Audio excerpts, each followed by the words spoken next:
Fulgence, Dieu me dit de te dire, Kinshasa, les Congos sont trop petits pour toi.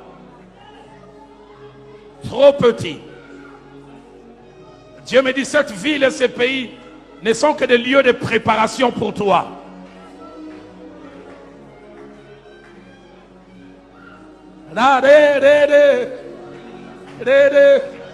Est-ce qu'on peut rechanter ce cantique dans sa présence? Parce que je sens, l'Esprit de Dieu me dit restauration, réparation, réalignement, réajustement. Nous avons devant nous une perle. Nous avons devant nous un diadème. Nous avons devant nous un joyau. Nous avons devant nous un diamant de l'évangile. Alors qu'il se met à genoux, ces paroles sortent de la bouche du pasteur Francine Dokai, mais qui sont de Jean-Baptiste monte dans mon cœur. Et Fulgence, j'aimerais te dire comme Jean-Baptiste l'a dit de Jésus, celui qui vient après moi, et c'est toi. Tu es plus grand que Dalo. Tu es plus grand que Dalo. Dieu me dit, tu seras conseiller des présidents. Pas un seul, plusieurs. Dieu me dit, des jets privés, écoutez-moi, des jets privés te seront envoyés. Parce que le message que tu dois donner doit être rapide. Si tu dois passer par l'avion de tout le monde, ça sera en retard. D'abord, des jets privés te seront envoyés. Mais puis finalement, tu en auras un. Est-ce que nous pouvons lever nos mains?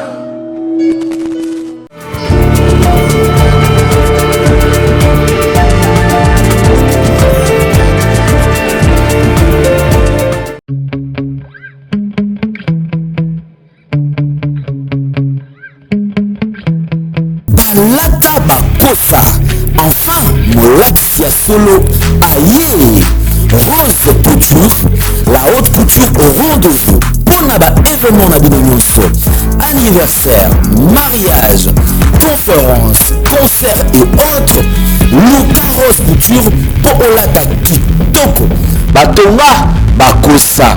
Pour tout contact, papa, maman, bana, pona biso nyonso tout, babetela yo lisolo te. Luka Rose Couture pour Olata Kitoko, bavoiti te.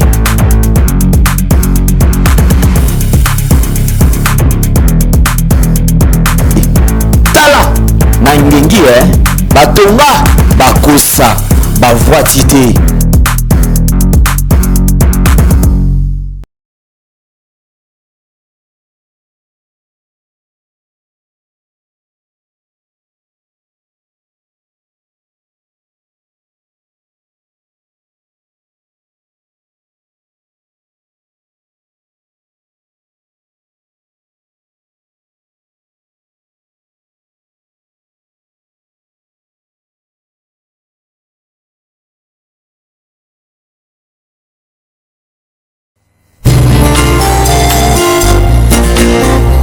Merci Jésus-Christ, l'abattoir d'amour. Vraiment, on nous met dans un capote, on a vu la moto, et ça est sauvé.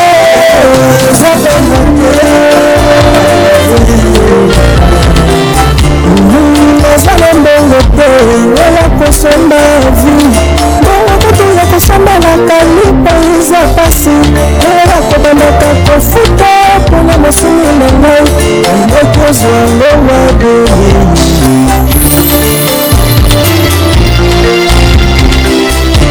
dans les hommes on a consommé la vie.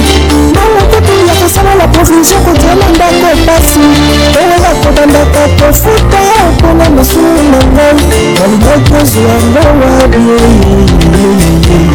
Nasomba pangaba mobimba, nasomba pangombe mobimbe. Koma tundu kutumbango, koma zuwa bulungisa mama semu na ngai.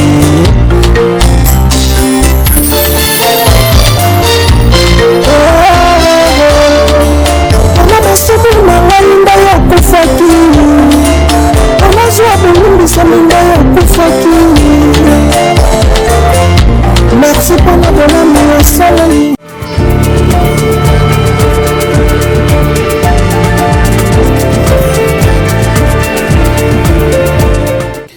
Vérité et réalité, votre magazine qui vous informe, qui vous forme avec un divertissement très modéré. Bienvenue mesdames et messieurs, vous qui nous suivez sur Nouvelle Tendance Télévision, culture d'excellence au rendez-vous. Encore une fois de plus, bonjour, bonsoir, tout dépend de l'heure à laquelle vous nous suivez.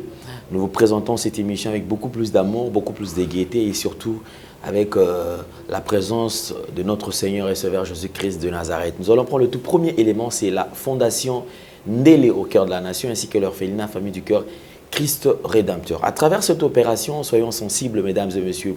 Vous avez besoin d'aider les démunis, vous avez besoin d'aider les orphelins, vous avez besoin d'aider ces enfants qui traînent dans des rues.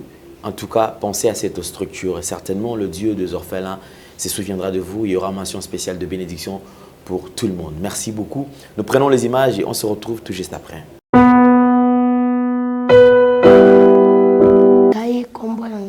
Arcel nga na banda kofanda na Kimbwala na avenue Source numéro 3 na quartier Kimbwala na commune na Mongafula. Mama na ngai kombo na mama Anto yepe place akenda na ebate sikoyo na banda kofanda na maleki na ngai nde mama leki na ngai abenga ngai ndoki ke ngai nde na boma yaya na bango akufa ayebisi ngai amemi nga na église bayebisi eke ngai nde naza ndoki nga nde na boma yaya na bango abengana nga na ndako nde abengana ngai na ndako lobi nde tokutana na papa Glody mwana naye tobande koleka nga na moninga na nga na nino na kamunganga tobande koleka siko mwana pa Glody alobi papa solola nanu na bana o mibale ayebi nga na lala na balabala amema ngai azwa biso ayebisi papa bango papa ndeti bozaka na orphelinat moko boye mema bango mibale kuna nde abenga biso atuni biso bolala na balabala wi tondimi toza na orphelinat na biso tozoluka bana nde amemaki biso lobi nosenga merci na Globel nosenga merci na papa Lendele nzambe apambola ye abakisele ya mingi nzambe apesa ye longue vie asunga biso tokoma otanga abongisa vie na biso tokoma otanga nga nasuka na 3e primaire na posa basunga ngai nazonga na classe nazonga otanga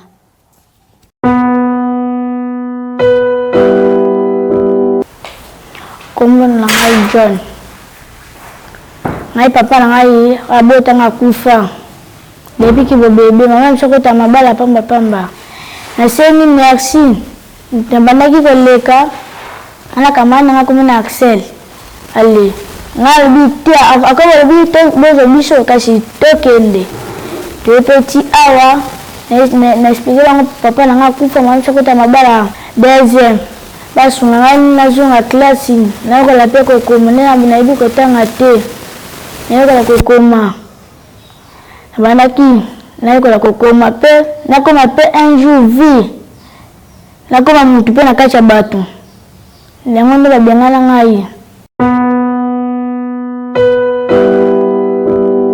Voilà, merci, vous avez suivi et pensez aussi à cette bonne nouvelle.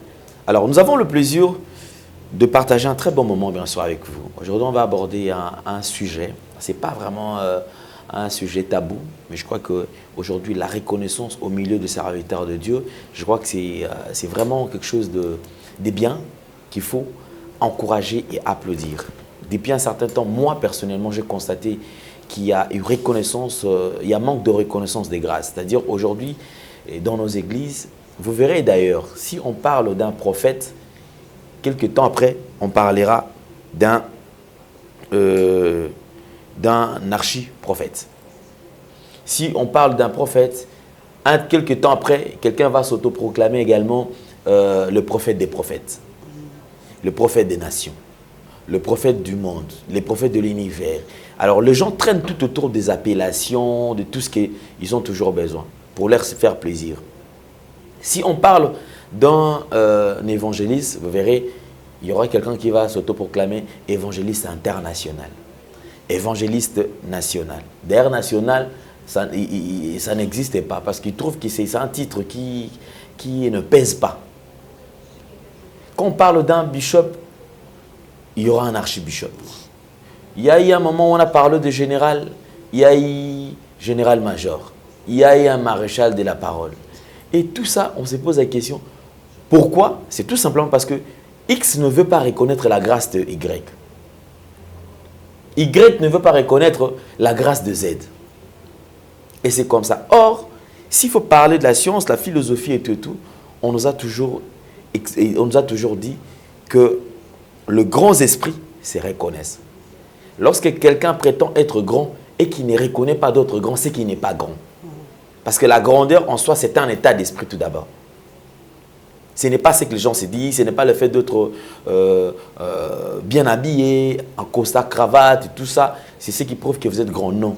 Ça n'a rien à voir avec la grandeur. Vous pouvez être élégant, tout ça, mais tout ça, la grandeur, c'est une manière de voir les choses. Un état d'esprit.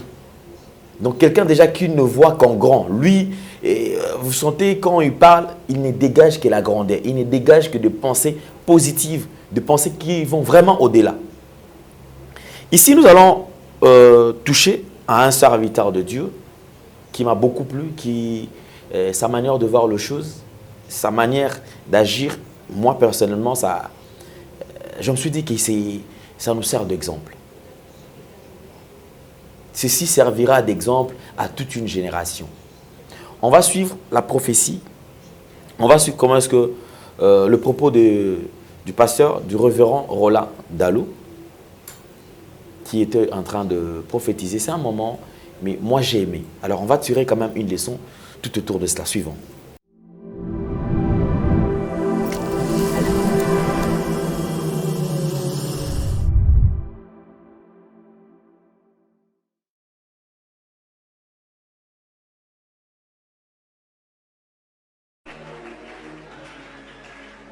Fulgence, Dieu me dit de te dire, Kinshasa, les Congos sont trop petits pour toi. Trop petits. Dieu me dit, cette ville et ces pays ne sont que des lieux de préparation pour toi.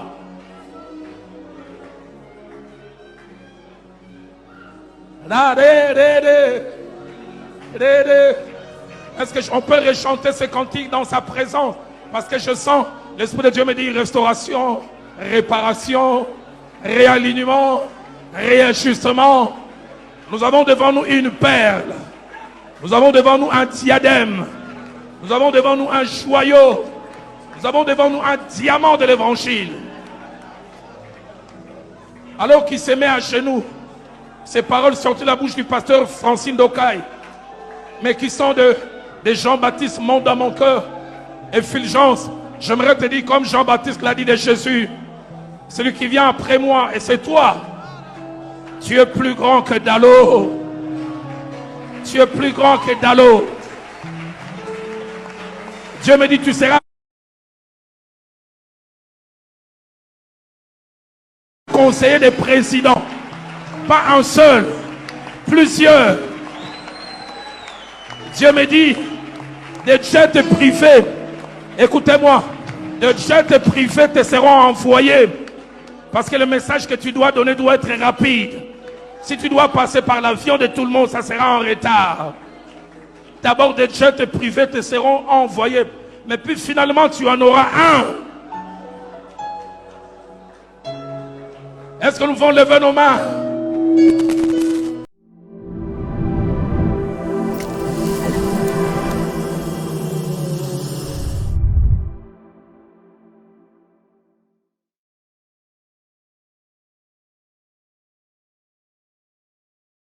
Nous voici de retour, mesdames et messieurs. Depuis un certain temps, comme j'étais en train de parler de la reconnaissance des grâces et tout ça, pendant que les autres ne veulent pas reconnaître la grâce des autres, il y a quand même certains qui acceptent. Même si c'est vrai que les gens diront peut-être c'est par ironie, c'est par ceci, c'est par cela, mais seulement acceptons d'abord l'acte. Encourageons d'abord l'acte. Les fonds de tout ce que nous posons comme acte, seul Dieu est celui qui pose, qui y ont la vérité sur ça. Même dans de relations amoureuses, personne ne me dira ou personne ne pourra me montrer, me faire la différence entre le vrai je t'aime et le faux je t'aime. Ça s'écrit de la même façon. Ça se prononce de la même manière.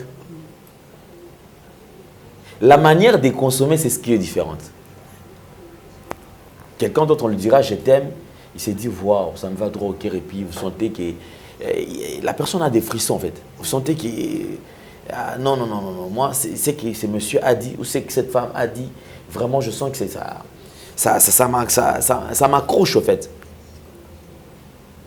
J'ai toujours dit, vous savez, on reconnaît un destructeur après avoir posé l'acte. De nos jours, il y a des gens qui sont des destructeurs, mais en costume,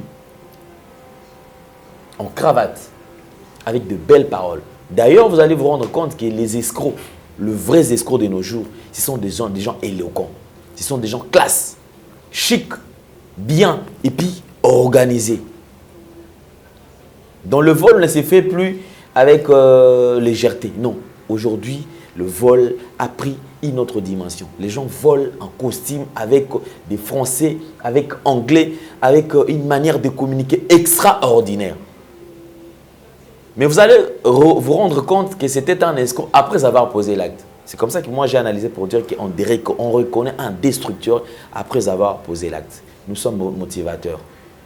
Comme on n'a pas assez de temps d'entrer sur TikTok, tout ça tout pour motiver, c'est comme ça qu'à travers nos émissions, on essaie un peu de glisser quelques phrases qui peuvent motiver ceux qui sont en train de nous suivre. J'ai beaucoup d'estime, beaucoup d'amour pour vous et beaucoup de considération puisque je sais, vous qui nous suivez, il y a des gens qui sont plus intelligents que nous. Mais lorsque quelqu'un nous contacte pour nous donner une idée qui pourra également construire, une idée constructive, en tout cas ça prouve à suffisance que la personne nous considère.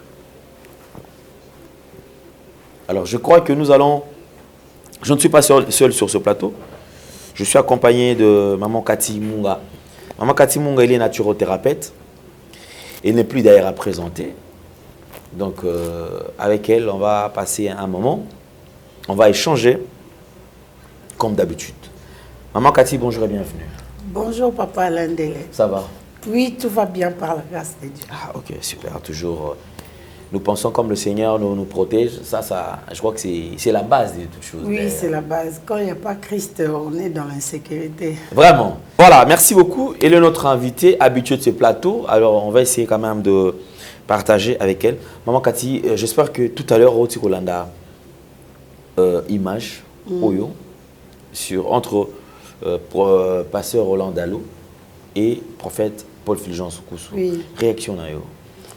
Réaction nanga d'abord na salué franchise il y a pasteur Dalo parce que dernièrement awa tozomona ba sali na nzambe bazondi manate muto azondi ma grâce ya muninga azate muto nyonso aza munene muto nyonso aza danger muto nyonso ayebi ce ba oleka vraiment na ba écran ezaka pour obomana. Le côté écoute tout le monde, les prophètes, les pasteurs, les évêques, et puis la plupart, les aînés, ils ont dit ma grâce, il y a des jeunes prophètes. Donc, on a soit endimi et kitisi, soit endimi atindeli batebele, côté na batu boya li susute.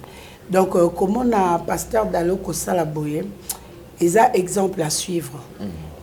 Exemple à suivre, pourquoi? Toza dans le corps du Christ.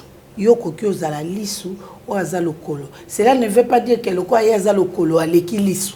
Or biso nyonso tozo constituer corps du Christ pour l'avancement et œuvre. Mususu pe oroki kozala na grâce ya Nzambe parce que Seigneur alobelaka yo, mais quand yo oza en service, muto aza ene na yo pe à reconnaître grâce au yozanango s'encourage. ça motive davantage. Au moins, ah, donc je suis dans le bon.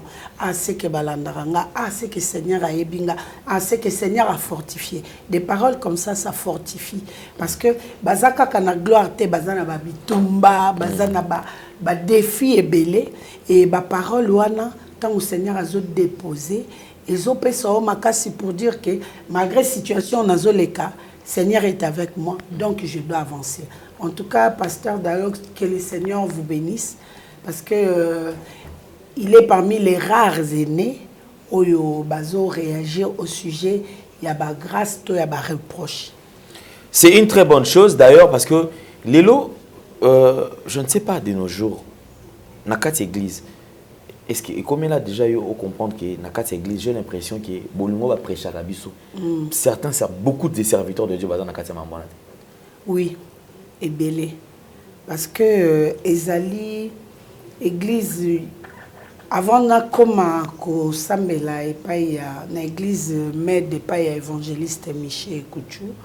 Tozupe moi tangu ya koleka leka ozomona attention on dirait nzamba oyo kangate on dirait kuna on dirait un tout avant aux maturité en tout cas tout mona yango tout mona ba pasteur mususu za na grâce mais a omona soka tike le espace bato baotala plus yo baotala aide baotala plus mutu boy baotala aide soka moni service na yo et memi penza bato ovanda un mot servir te abosa ni sono na mutu na bango après oye kozonga omona babilo ono bando sala ngo ka boy baboy en tout cas biloko ane sala ma mingi na église mais na pambolaka évangéliste Michel Kouchou parce que a reconnaître ka ba grâce ya baninga bité pona musala oyo kende boy pona musala o sala boy la musuku yozo banga mais il est là pour te motiver, il est là pour t'encourager et c'est pas donné à tout le monde donc en tout cas, acte au pasteur Asali, ils ont exemplement quoi suivre. Ba ene mususo pe batikali, bozana ba fidèle, bozana bandimi, bozana bana yango zomona combat ezo kende mingi na majabu pourquoi? Pasteur azana ba chantre, o ba yemba ka bien. Ce qui a bandi louange église telemi présence en Nzambe kiti. Mais bosale la quelle roté. Bo soutenir kaete, bo pesa kae le côté. Et belé baza ba étudiante, et belé baza na ba famille pauvre. Mais nzamba pese quand même grâce na mungongo na ye, ezo kiti sa rema yo zo servir. Mais bo sunga bangote. Siko loko amajabu eye. Ezo kende ko dénicher ba talent wana. Siko ya zo tala ce qui talent oyo à loin d'église, ngai pona ngeza manka gagner. Ba préférer ba ke ko combattre. Place au bazo jouer la bango, ba chantre wana, bazo jouer la bango, batuana pour que bandimi bazala limité, bo dépendre kaka na pasteur. Sora okanisa ko peswa pesio, sora okanisa te ponaye, tu sers Dieu, nzambe ye moko au pouvoir. Or tu as le moyen, ya ko encadrer pe, ko bimisa pe loko ya bien, loko la papa Charles Mumbai azaka kosala ngana ebi sœur Laure Mbongo et papa Charles Mumbai ngana ebi atoms et pas ya Alain Moloto mais après bango nani soit sali lokwana c'est parce que balingi kondima ba grâce ya baninga te voilà pourquoi ils ont compliqué ils ont tourné au vinaigre pour na batie motema mabeli boso. Effectivement, d'ailleurs en parlant il y a la manière dont les choses se passent, je crois même dans nos églises, c'est ça que j'ai toujours déploré. Vous savez, aujourd'hui, les églises, et comme à base, il y a destruction, il y a vie à bateau. Si. Vous retrouverez dans une église, le pasteur qui demande aux fidèles d'être assidus, ça c'est pas un problème, c'est bien. Il va loin pour dire que d'être là à temps plein, c'est-à-dire que quand tu n'es pas là, lui, il s'énerve, il se fâche. Daddy est fâché parce que moi, je ne suis pas venu à l'église. Daddy, oublions que la personne, elle est jeune, elle a besoin de manger, elle a besoin de ses vêtures, elle a besoin de se prendre en charge. Or, l'église où cette personne visite régulièrement, on n'a jamais pensé à cette personne. Même le lait de beauté, au fait, la lotion que la personne applique. C'est compliqué. On ne l'aide même pas pour dire que non, voilà, cette sœur ici, quand même, on sent. Parce que c'est visible. Vous savez, si quelqu'un a bonne mine, c'est visible. Autant la barbette est sur le terrain. On a qu'à bien. On a qu'à bien. Mais ce monde, mon tout, Mikolo, on a pensé, Ou sentir que longi ou tala bika oyo. À cause d'un problème. Si. Moi ici comme bon moi zali moi sans faire kota. On a comme tout gentil c'est kota hein. Moi azo c'est ça bien, aza o mais s'inquiéter. Mais oui. Mais place muso sentir que oyo penza. Malonga ezate. Et loko a ya malonga ezate. Je vais encore plus loin papa là. Au moins na ba église ba permanence ezali. Oye qu'on va na permanence mais na charge na yo. Oza en charge église te. Donc oza wana ba chabino na permanence. Ateka prière ata zéro bo samela te une fois. Ah, o memeli on tombo kama be mazo bati. Ventre affamé na point d'oreille. Oui. Libu mwanzala ezaralma to ité. Eyokate. Le pasteur ne veut pas tenir compte, c'est ce que je suis en train de dire. Ceux qui se donnent, ceux qui travaillent plus dans des églises, ne sont pas reconnus. Baza Batoudes sont des gens d'air négligés. Au moins, il y a Makasi. Soka beti maboko okasi obeta mabaya. Pasteur Aza Makasi kaka yakopé c'est combo. 22 pour moi, 52 pour moi. Charge. Yende boika. Yende boika dans le Seigneur. Prière, service, il y a prière. Le pasteur est qu'il. Boika Zawapi. Boika Yepinzana Toki, Alele Nzamba Toki. Maintenant, on veut action de grâce et royale. Nasuka.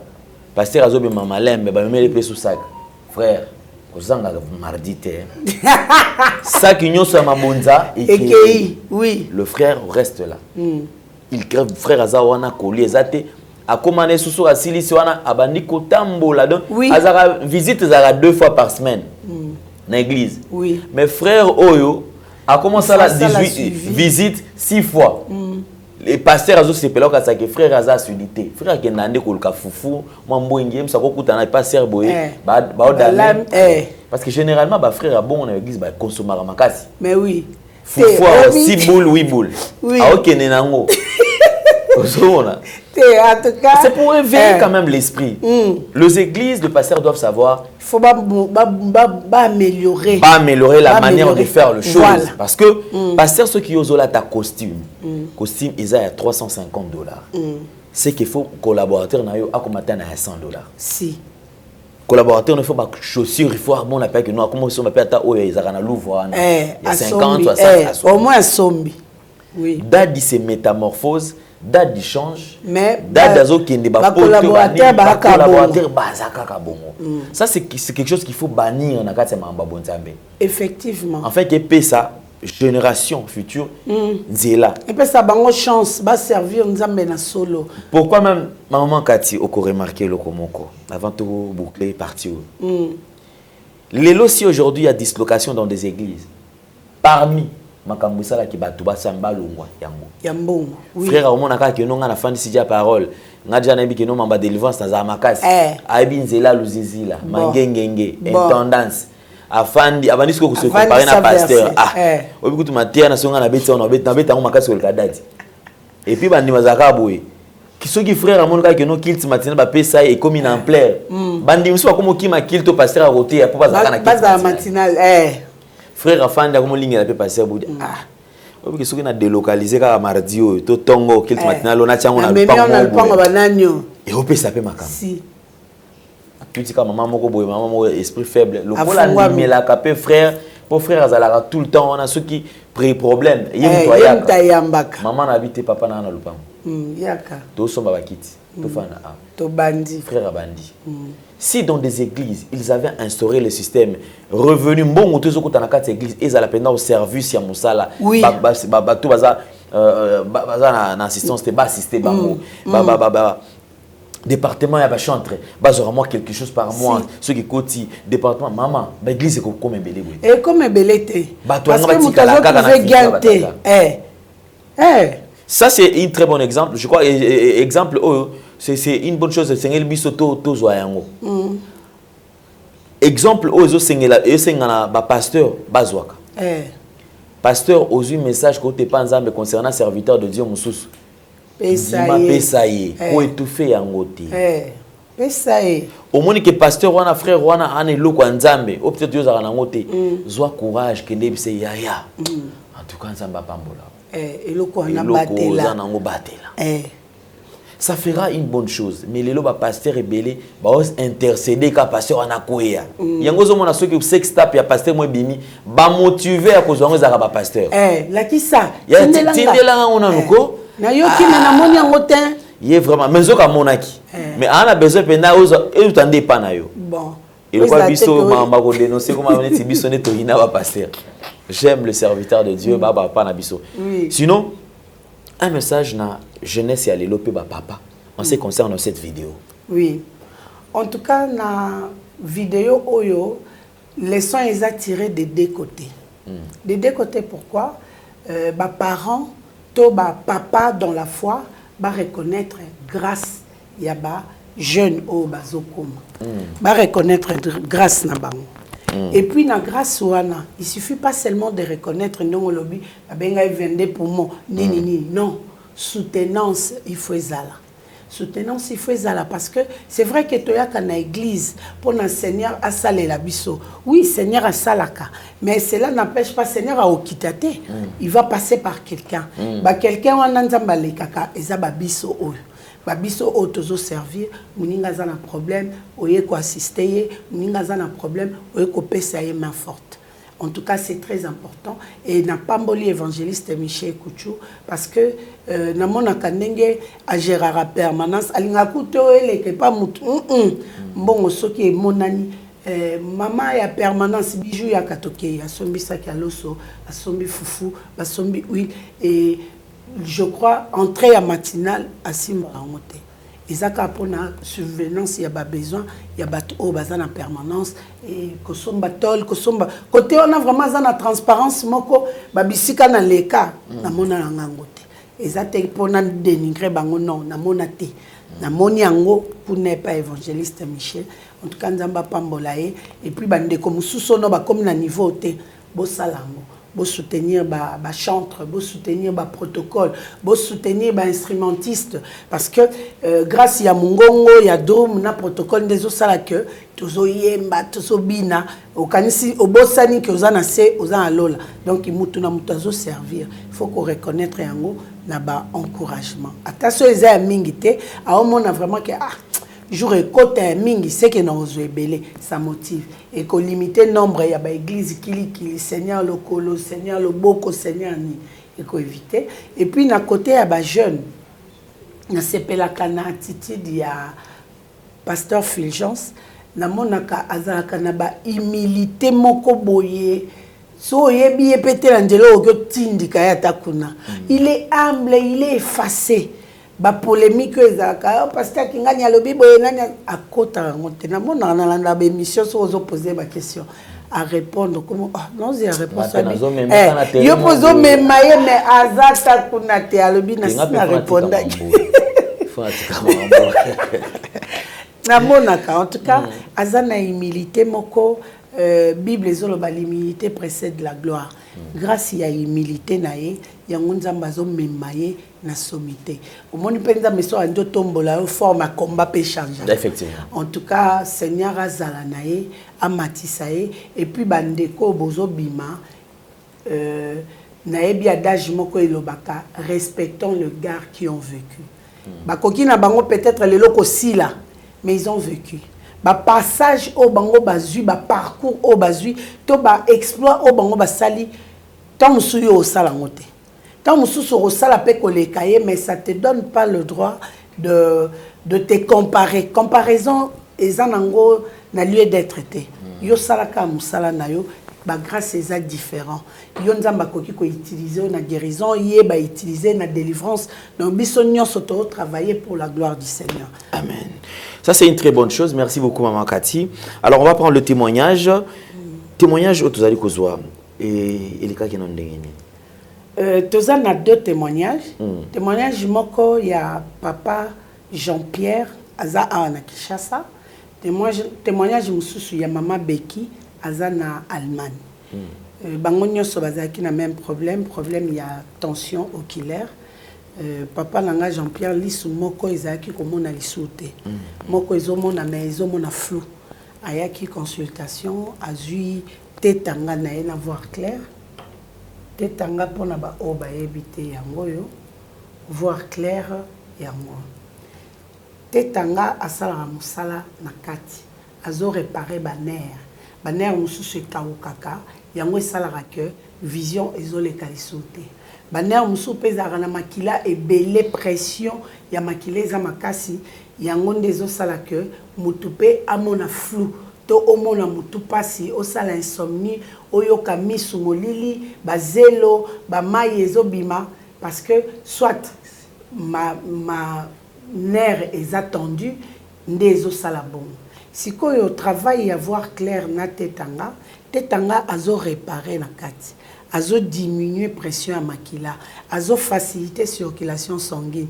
azo susciter ou soit kopesa makasi na baner oyo ekomi affaibli yende azo ya kolongola bamolili bamikosa bazelo oyo ozoyoka bamai oyo ezotanga na miso yango combinaison nango ezalaka kaka mibale boye nde napesaki papa Jean-Pierre asali cure na ye akomi na deuxième mois yango moni atindelinga témoignage alobi en tout cas amélioration esalami ya makasi na liso ezalaki komona te ekomi komona ombre or na ombre wana ezalaki te oyo siko ezalaki komona flou ekomi s'éclaircir yango atindelaki nga voice wana de la même manière pour la maman Becky y est tension ezalaki ka likolo mutu pasi azalaki na problème azokokola la te na esengo wana ntango azongi hôpital bayebisi ke tension ekiti et puis amoni amélioration pongi akomi mpe kolala mutu pasi ediminue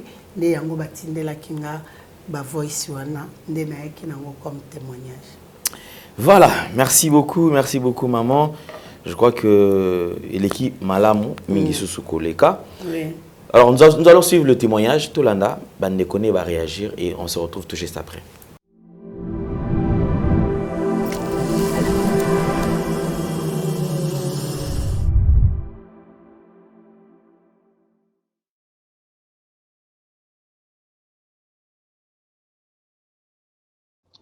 Oui, maman Kati, dans le lobby était vraiment qui n'a qui pas yo le sunga makasi.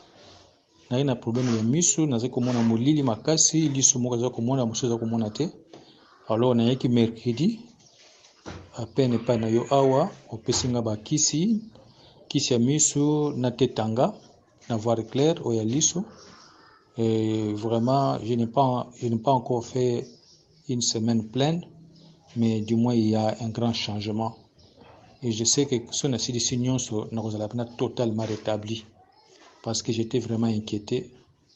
Non, vraiment je commence à perdre la vision, je ne sais même pas lire la nuit tout ça alors que naza moto na travail mingi na o Italie na butu pe na moi na ordinateur na téléphone pe na bloko mingi j'avais des problèmes tout ça mais je pense que la grâce de Dieu est sur moi et à travers ton médicament j'ai la ferme conviction que nous avons une guérison totale. Mais il y a déjà au moins 30%. Déjà, la réalisation n'a pas déjà bandi. À peine, pas même une semaine. Donc, nous avons le coup. Moi, c'est M. Jean-Pierre. Donc, c'est ça. Merci, maman. Merci beaucoup. Que Dieu soit avec vous, qu'il vous accompagne dans tout ce que tu es en train de faire pour l'intérêt de la population en général. Merci. Allo, en tout cas, Nzamba apambola yo mama Kati, Nzambe oyo aza Nzamba bolingo vraiment. Banda na banda ko mela kiswana depuis le 24. Tango komika na mela na pokwa na banditis ko na melango. Nazo tiape. Na keneki lelo contrôle na uti contrôle. Tala komi contrôle po bazalo ba moi tension ngo ya miso ezaki likolo. Sikole na kei docteur kutabana ko banga bi apesinga bakisi barega bakisi ba bataka ba ba mai wale saki lote na banda kala ta na Amerika bakisi tazo mela na ochape et lelo à ma grande surprise balobinanga bio tension eza ko kita penza doza sunde za onate eza sunde za lakite ngabi Zamba kumbama wana na premiere nini na pesi da premiere ni na kupesa isupoto nazo kochige kati na suka ya ora vitikara bomba tena bisa makatike En tout cas, musala kitoko na Yesu. Elokeli Yesu ezati en tout cas makera Yesu masia yango nde longa yango pe lobiko. En tout cas na moni yango. Sikoyo nazo chaka nazo continuer kati nde olobaki 3 mois. Na kokisa pena 3 mois na tala pena nyonso pena ekoma normal. Merci Nzamba pambola abaksa ya mingi na bomo na yo. Abaksa peso mayele po mayele wana eza ko ute pa na ye. En tout cas Nzamba kumbama.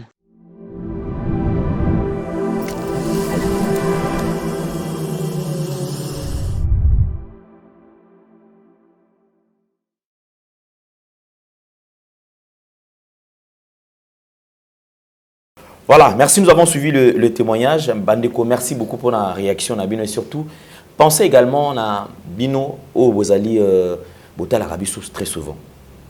Vous avez besoin de participer, de traiter, na souka, ça là vraiment effort, et ça là un fisc audio, en image, pour nous témoigner, pour nous couper sa bande de confiance, effectivement, Moussala, et surtout consommons congolais parce que nous avons des potentialités, nous avons des gens capables de rendre plus ce service, qui ça traiter. C'est vrai que guérison n'est pas dans mais aider biso pour nous autres vraiment colongono. Moi d'ailleurs j'ai toujours dit que nga n'embête tout solo parce que toujours expérimenter du jour au jour, tomber là, produit aujourd'hui, on a bonne mine, au tali au monde a quitté, tout ça la santé malade, tout ça bien, problème exact. En tout cas, merci beaucoup. Alors on avance. Produit au tout ça il y avait quand même quelques produits qui sont en rupture. Oui. Je ne sais pas ce que produit est. Pirito est en rupture et ah ok, Pirito et Zongi. Produit ce qu'on nyonso est allé. Ah, mais ce sont les alaka ici, les mousseaux les alaka stocké au pays à quitter. Ah, ok. Au pays à quitter et alors le produit que nous avons ici, pendant qu'on expliciter bandeko bazali. Quels sont les produits que vous présentez sur place? Oui. Nabandi na Pirito. Pirito est antibiotique. Antibiotique oyo ezo lutter contre plusieurs infections. Infection urinaire, peau, infection le staphylocoque, le gonocoxie. En tout cas, Pirito oyo ezo lutter contre infection yamakasi. Tout dépend de combien de temps oyo ya kosala na maladie. Yango wana na yaki na Pirito pour na kotalisa bandeko baza na problème ya infection. Bandeko misusu bazoza na problème na sperme parce que veine na ye ya testicule ezo sointé, ezo bimisa makila. Or makila chaque fois eza ko se mélanger, ezo bebisa sperme. Yango wana to bengaka comment on appelle infection aussi gonocoxie, blénorragie, staphylocoque et bebisaka sperme mususu eza na moté parce que ozolia mabe tonité makila ezokende place où il faut kende te ezo se retrouver na sperme alors tant ezobima ezopesa mwana te. L'infection mususu ozomona ozoyoka ba makwanza na maboko na makolo ezosala yo ba plaque et pour na place te ko sala na kingo na libumu entre le cuisse et zali ba symbole ya infection. Infection mususu omona komi ko bima ba tofina ba bibon pamba. Infection mususu ezaka lié na hémorroïde tango moni déjà ba bibon komi ko bima on anis ba gonflement soko fini moni pe tofine bimi infection zanakati. Infection mususu koyoka ba douleur abdominale. Douleur intense ozoyoka lokola libanga oko remarquer ngona masuba na yo et komi rouge makasi ezosala mousse ebele et puis mususu osuba pamba mususu et diminuer quantité ya masuba mais soko ke suba ozoyoka chaleur ezobima soit na pénis soit na bomwasi na yo ezosala ba brûlure ozoyoka pilipili tango ozosuba ezali ba signe ya infection et puis pendant les rapports oko remarquer ezosala ba crampe na côté gauche ozoyoka crampe ezobima voire même ba ganglion et ça li ba ganglion côté gauche soit côté droite ezali infection soko moni babiloko wana kende hôpital moderne osalisi ba examen oyelinga résultat nde na koyeba quantité ya kisi nini il faut na pesa yo au sujet ya infection urinaire. Merci beaucoup. Awa tozali na pardon. Oula. OK. Awa tozali na estocure. Estocure ezali kisi ya estomac.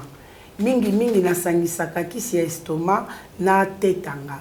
Parce que tetanga a effacaka ba brûlure.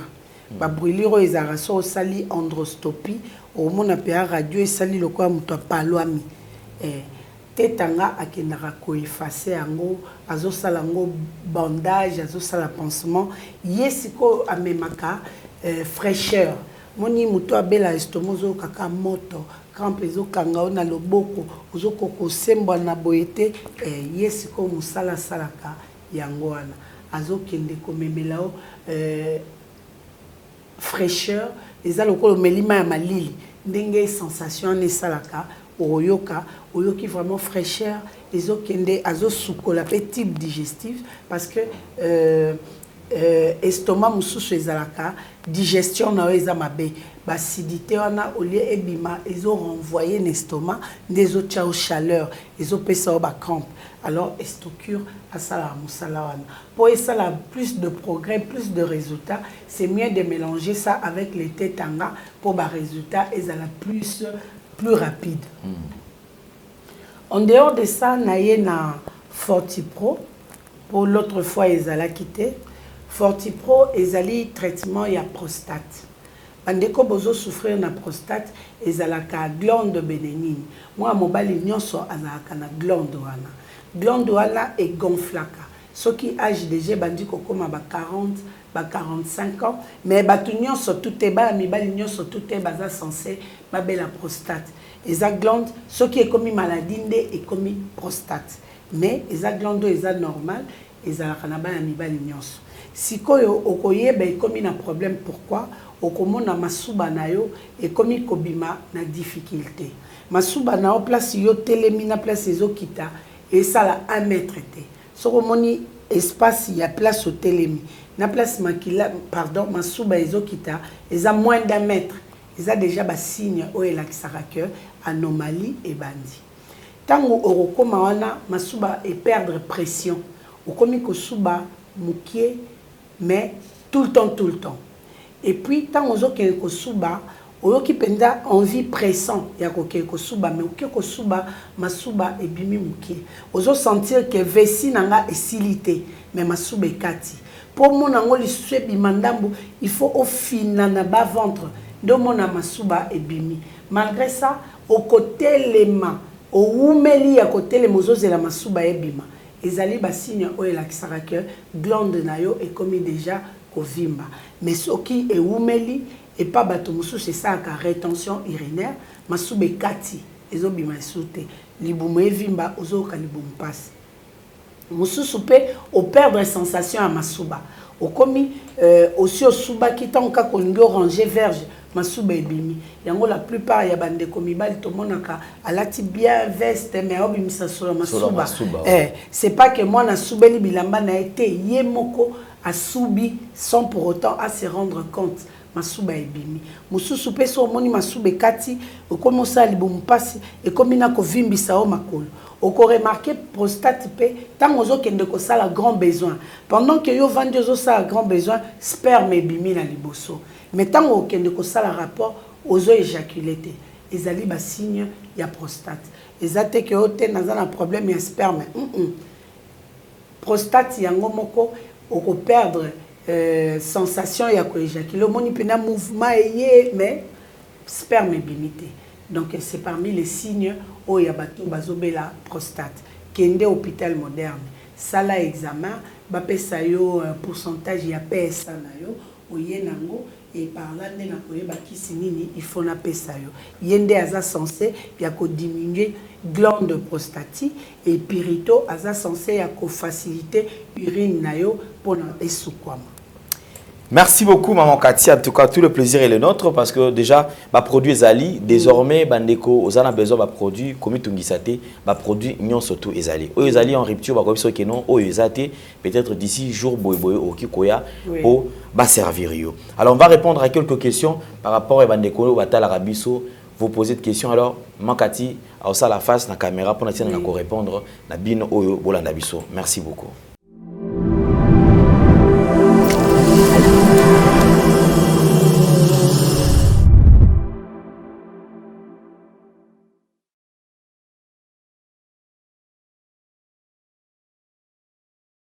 Mbote mingi bandeko balandi bisika nyonso bozwami kombo na ngai Maman Cathy Munga nazali naturothérapeute nazali ko soigner au moyen de plantes naturelles nazali bongo na commune ya Ngaliema na quartier Kinsuka Pêcheur avenue Maïndombe numéro 99 référence carrière Carré Grèce kuna na yambaka de lundi au vendredi de 6h à 9h30 consultation 15 000 francs congolais. Deuxième bureau nanga eza na commune ya Kalamu, na quartier Matonge, na avenue Ikelemba numéro A9. Kuna na yambaka de lundi au vendredi, de 12h à 14h30. Consultation 15 000 francs congolais. Numéro de contact nanga ezali plus 243 82 20 000 12 à la fin. Na bandeli plus 243 82 20 000 12 à la fin. Bobenganga et puis na sengi na binobo s'abonner massivement na chaîne YouTube nanga na kombo ya CM la nation puissante. Kunande bokozwa ba détail ou peut-être awana papa Alain Tonobelité ba produit eza ebele faute de temps et sengi na binobo s'abonner comme ça bokozwa à chaque fois ba nouveauté ce qui tozo sala ba direct ce qui tozo sala ba émission pour na bozala à la page ya kolanda à la moindre détail d'activité na bisson. Na maison chez Cathy tozali en mesure ya ko soigner ba maladie moi mingi pour ne pas dire toutes les maladies ndeko azo souffrir na glaucome ndenge to kolobela awa tension ya misu yo ozana problème ya tension artérielle tension oculaire yo ozo souffrir na sucre autobengi diabète type 1 na type B yaka na maison chez Cathy bandeko bazana problème ya hépatite B na maison chez Cathy par des plantes naturelles au kozolobi konayo et puis bino bandeko bozo souffrir na prostate infection urinaire rhumatisme nerf sciatique hernie discale goutte na maison chez Cathy tozali na bakisi oyo ekosungayo yo ndeko papa ozana problème ya sperme ezana mutute ezana mukilate ezana motilité autobengi entre autres mataka ezokokopé sa moi sixièmité traitement par des plantes naturelles la maison chez Cathy ezali ndeko moi si oyo règle et katana règle comme un jour règle douloureuse règle ebimakali susute règle comme na ba caillou et comment qu'on changer couleur il y a qu'à la maison chez Cathy traitement ezali ndeko oyo oza un problème il y a trompe bouchée oza un problème il y a ba ovaire oza un problème il y a ba hormone la maison chez Cathy toko sungayo pona lobiko nayo ndeko oyo mwasi lokola mobali oza un problème il y a mauvaise haleine oza un problème il y a sensibilité dentaire minu na ebi makamakila sokozo brosser minu na yo ekokaka komela ma ya malili te okokaka kolia glace te biloko ya moto te ezosala o bapota ntango nyonso na monoko yaka la maison chez Cathy tozali na bakisi oyo ekoki kosunga yo et puis bandeko baza na problème ya suki kokatana bandeko baza na problème ya mabandi ozokoka ko botisa suki te suki ezokweya à chaque fois na maison chez Cathy toza na ba produit oyo ekoki kosunga yo na lobi te ke nga naza danger na l'équipe ba o bazalate nazaka na ngolu o nzamba tiekati nanga dezo sala que bozomona ba résultat yango bozomona ba retour ezozala moi mingi pona batu ko témoigner au sujet ya ba plante nanga parce que na ba kisi nanga je mets toujours le sang de Jésus-Christ par la foi place ba limite nanga et suki bonzambe e banda pona bandeko ba retrouver sourire bandeko bazolo bake nazali difficile na téléphone c'est parce que nazali na kokota laboratoire pour na kosala bakisi kosala ba émission soit naza na église yango ezosala que tango yo za na besoin nanga naza disponibilité mais yango na kosenga na bino botikela nga message komela ngai préoccupation na yo et na kozala disponible après na kozongisela yo bandeko boza musika à l'étranger en dehors ya RDC o bozo tuna ndenge nini biloko ekokoma biso toza sur place te consultation tokosala ndenge nini bokosala consultation parce que ndeko na otango kotinda ye afuti consultation ngai na consulter na téléphone pour na soigner yo te par intermédiaire parce que yo koyebisa ndeko na mais ba détail mususu ndeko na akoyeba te c'est mieux to solo la biso mibale ou soit to saleli ngai voice nga na ko répondre yo au moment opportun nanga ya suka ya koyamba téléphone ezali bongo 20h30 parce que nga pe naza na besoin de repos nga pe naza na besoin ya kotala ndaku kotala bana ainsi de suite yango après 20h30 na yambaka téléphone te pas par orgueil mais par principe pour permettre nga pe cerveau et paiement et permettre nga na sala makamususu pour na ko rafraîchir mémoire et puis après na zonga na musala na sala kate samedi na dimanche pour ezali ba jour na sala kaba qui sont en rupture, qui sont ici, ba formule ezalaki en cours, na tester les sous qui simbi, yango ba jour wana na sala kate pour permettre nga na sala musala mususu. Yango na sengi na binobo s'abonner massivement na chaîne YouTube nanga na kombo ya CM La Nation Puissante. Numéro de contact nanga ezali 00 243 82 20 012 à la fin. Na pesi merci mingi. L'équipe Mobimba ya Nouvelle Tendance Télévision pour l'apport na bino na musala nanga. Merci na musika na évangéliste Michel Ekouchou pour l'apport na yo na ba activité nanga pour na soutien na yo o apportaka toujours na musala nanga kolo yeso pambola yo. Merci na ba famille nanga, famille Munga, famille Mukoka, famille Sengambo, famille Molengo pour l'apport na bino. Bino mutubo pona kozala ba kobaye ya maison Shekati sans bino qui s'y ekoki kobimate sur la voie publique. Merci à vous. Merci à ma famille des ingénieurs Cursis Honorum de Lizipa pour na ba statut, ba story, ba vulgarisation au bozo sala na musala nanga. Merci vraiment et merci na gérant nangai ya Noël Ndole autrement dit Yangiama. Merci pour na musala kitoko et merci na équipe Mobimba ya maison Shekati pour na musala kitoko ongai na bino tozoko bakosala ensemble soki kolo Yesu azongite ndeto monani mbala yasima. Bye bye.